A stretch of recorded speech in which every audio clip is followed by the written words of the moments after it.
ഒരു government servant നല്ല ആത്മാർത്ഥതയുള്ളയാണ്, അർപ്പണബോധത്തോടെ ജോലിയെടുക്കുന്നതാണ്, അഴിമതി തീണ്ടാത്തിയാണ്, എല്ലാമാവട്ടെ. പക്ഷേ അത്തരമൊരാള് ഇന്ന് കേരളത്തിലെ ഇന്ത്യയിലെ ഏറ്റവും നല്ല ആരോഗ്യ മേഖലയെ തെറ്റായി ചിത്രീകരിക്കുന്നതിന് അദ്ദേഹം അത് ഉദ്ദേശിച്ചിട്ടുണ്ടെന്ന് അറിയില്ല. പക്ഷെ അതാണ് വന്നിട്ടുള്ളത്.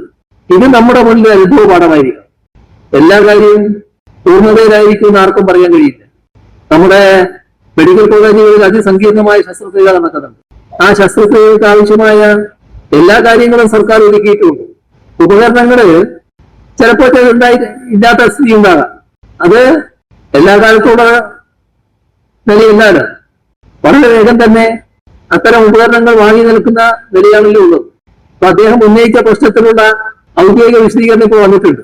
ഇനി അതിന്റെ ഭാഗമായ ഒരു അതൃപ്തി ഉണ്ടായാൽ ആ അതൃപ്തി മാധ്യമങ്ങൾക്ക് ഉപയോഗിക്കത്തക്ക രീതിയിൽ, അതല്ലെങ്കിൽ കേരളത്തെ വലിയ തോതിൽ താറടിച്ച് കാണിക്കണമെന്ന് ആഗ്രഹിക്കുന്ന ശക്തികൾക്ക് ഉപയോഗിക്കാൻ കഴിയും വിധം പുറത്തുവിട്ടാൽ അത് നാം നടത്തുന്ന നല്ല പ്രവർത്തനങ്ങൾക്കെല്ലാം തെറ്റായ ചിത്രീകരണത്തിനടിയാണ്.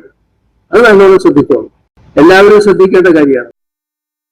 ഇന്ത്യയിലെ മറ്റു സംസ്ഥാനങ്ങളെ അപേക്ഷിച്ച് കേരളത്തിലെ സർക്കാർ ആസ്പത്രികൾ വളരെ മികച്ചതാണ്. മുംബൈയിലും ഡൽഹിയിലും ബാംഗ്ലൂരും മുന്നേ താമസിച്ച ഒരു വ്യക്തി എന്ന നിലയ്ക്ക് എനിക്ക് അതിനോട് തീർത്തും യോജിക്കാൻ പറ്റും. പക്ഷെ മുഖ്യമന്ത്രി പറഞ്ഞ ഒരു കാര്യം ഞാൻ തീർത്തും വിയോജിക്കുന്നു. ഉപകരണങ്ങൾ ചില സമയത്ത് ഇല്ലാതെ വന്നിട്ടുണ്ടാകും എന്നാണ് മുഖ്യമന്ത്രി ഈ ഒരു വാർത്താ സമ്മേളനത്തിൽ പറഞ്ഞത്. നമുക്ക് അഡ്ജസ്റ്റ് ചെയ്ത് ചെയ്യാൻ പറ്റുന്ന ഒരു ജോലിയല്ലല്ലോ ഈ സർജിക്കൽ ഏരിയ എന്ന് പറയുന്നത്. ഡോക്ടേഴ്സിന് ആവശ്യമായ എക്യുപ്മെന്റ്സ് ഉണ്ടെങ്കിൽ മാത്രമേ അവർക്ക് സർജിക്കൽ പ്രൊസീജിയറിലേക്ക് കടക്കാൻ വേണ്ടി സാധിക്കുള്ളൂ. ഈ ഒരു പോസ്റ്റിന്റെ താഴെ വന്ന ഒരുപാട് കമന്റ്സിൽ ഒരു കമന്റ്സ് എനിക്കൊരു കൗതുകമായി അല്ലെങ്കിൽ വളരെ ശരിയാണ്, ആപ്റ്റായ ഒരു കമന്റ് ആണെന്ന് എനിക്ക് തോന്നിയിട്ടുണ്ട്.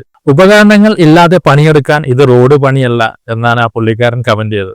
അത് വളരെ ശരിയാണ്. എന്തായാലും ഗവൺമെന്റ് ഇതിനൊരു ശക്തമായ ഗൗരവമായ രീതിയിൽ ഏറ്റെടുക്കും എന്ന് തോന്നുന്നു. ഈ ഒരു വിഷയം വന്നതുകൊണ്ട് കേരളത്തിലെ എല്ലാ ഗവൺമെന്റ് ഹോസ്പിറ്റലും ഇതേപോലെയാണ് അല്ലെങ്കിൽ മോശം രീതിയിലാണ് നടത്തിക്കൊണ്ടു പോകുന്നത് എന്ന് പറയുന്നതിനോട് എനിക്ക് യോജിപ്പില്ല. എന്താണ് നിങ്ങളുടെ അഭിപ്രായം?